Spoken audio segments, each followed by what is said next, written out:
Hi, I'm Elizabeth Turk, the artist who created the works that you're going to experience up on the roof patio.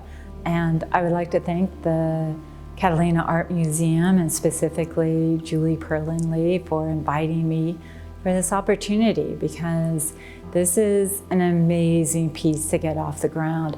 And very few people would have the patience to offer a space not for a final work, but for a process piece. So what you're going to experience upstairs are some of the decisions and the model making form, and we're asking all of you to help us shape what is to be the final piece. So I wanted to work with Elizabeth for many years, and finally our opportunity came, I believed, in 2016 when I became the director at the Catalina Island Museum.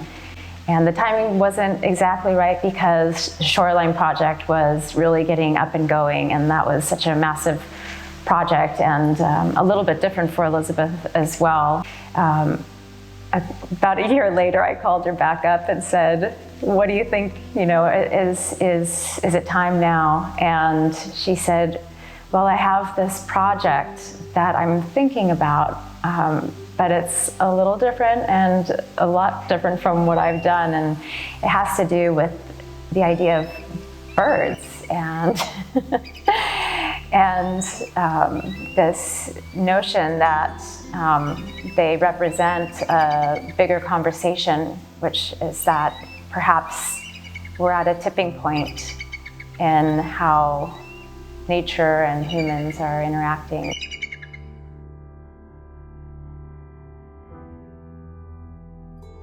The bird as a symbol is so fragile. Everybody has a relationship with a bird. It's a beautiful doorway into more complex conversation and a more layered and more nuanced artwork.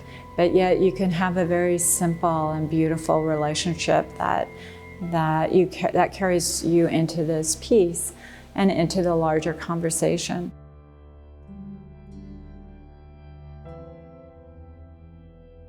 I was so grateful that Tyler Stallings had invited Elizabeth into his space at Orange Coast College as part of the project Think Lab Live. The research that started at OCC then led us into a material-based practice, and we had all sorts of experiments. Whether it was with the stainless, the idea of reflecting your image in the shape of the birds, or trying to cast shadows that created a darkness that people walked through, or an audience would walk through a space that then casts a shadow on them. Anyway, with that open studio, we moved now to Catalina, where we have the very first model. The migratory feel of it would bring you back to situations where you were poised watching swarms of starlings, or the beautiful ebb and flow of a moment in nature. And that would then be part of this total experience.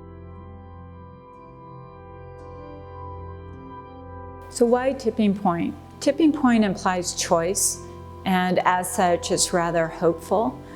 Even though the topic is extinction, when you just use that word, extinction, you have a raft of terrible words: disappearance, annihilation, eradication, extermination, vanish.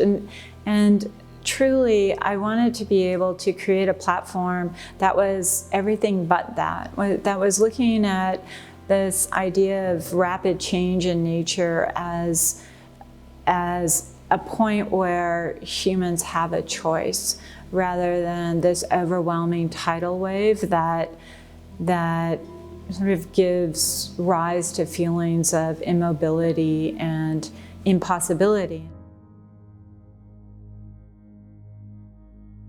Catalina Island is a place where everyone lives in balance with nature. We know what happens when we have a success story with new foxes, or extra water in our reservoirs, or just the greenery around us. And we have a long and successful relationship with birds, bird breeding in captivity, and also bringing birds back from the brink of extinction, in particular the bald eagle. It's a California, it's a US success story, it's an ecological success story.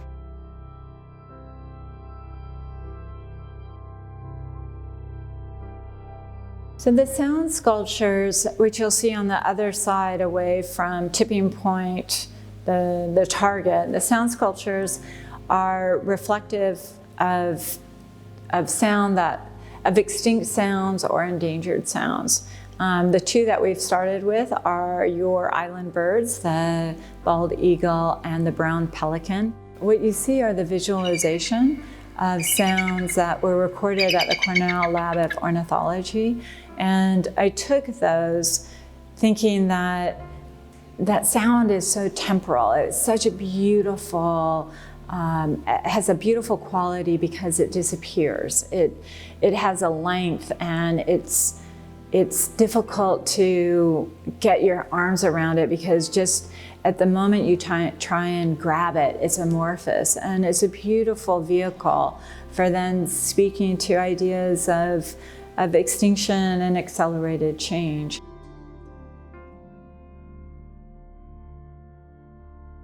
The idea of extinction is sort of trying to create a platform in which to have an experience which opens up that conversation in a non-aggressive way where it's more felt.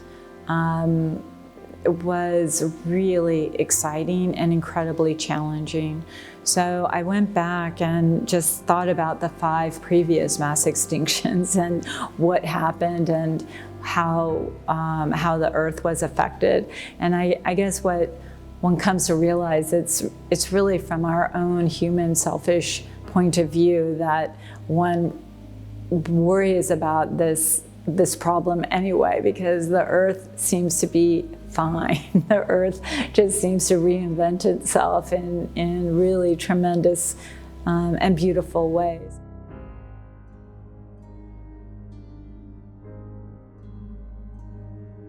We have the installations for a long period of time, and that's intentional. We want people to come back often and to see them and come back again. We try to connect the visitor and make them stop for a moment and think about where they are. And Catalina is the perfect place for that because you can't help but notice you're surrounded by the beauty of nature.